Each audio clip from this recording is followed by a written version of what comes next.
Back in the mid-1990s, about 25 years ago, we began collecting Studio 56 Christmas Village houses. And this year it occurred to me that I'm the only one who knows how to set it up, and there's a couple of tricks to it. So you go downstairs where the whole thing is stored, and you get up the 5 panels, and they're numbered 1, 2, 3, 4, left to right.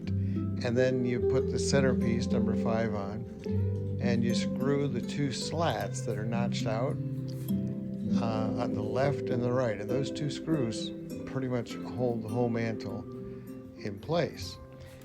You use some odds and ends of styrofoam and the lids from some of the houses inside the boxes to create a couple of different elevations.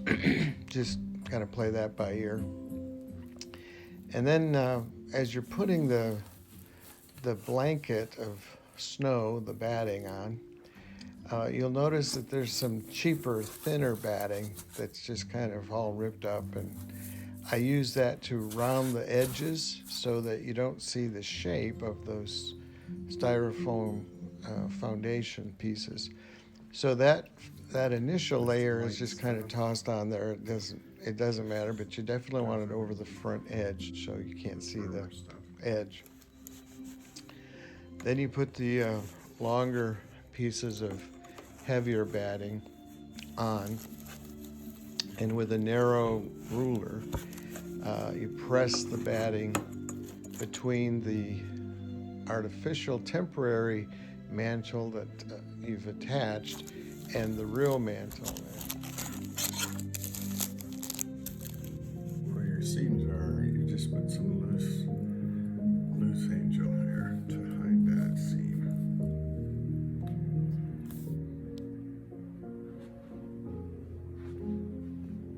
Church goes on the highest corner, the wreath facing the room, and the cord gets draped behind that drift. The pond and the bridge with the grandpa and grandson fishing goes at the far end. The fish cannery goes down there by the creek and pond because there's a boat, and the implication is there's some water out there. This corner usually has to get propped up to level it.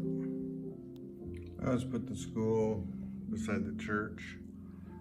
Not as high, of course, but that's kind of how we've always associated our church. Berkshire House goes in the middle with Cozy Rabbit in the juniper next to the antique store, of course.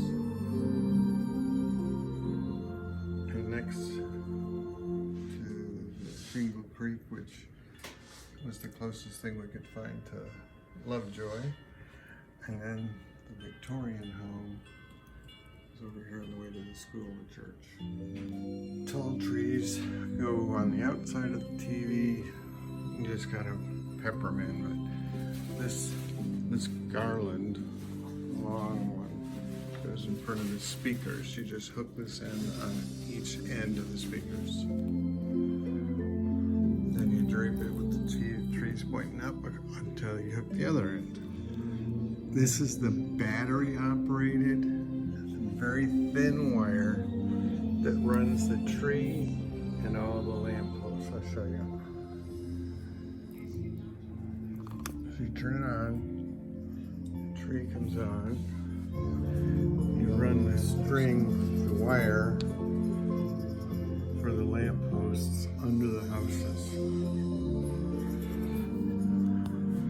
And then I always stick the nativity down by the church. It's just a bridge to fill in that gap.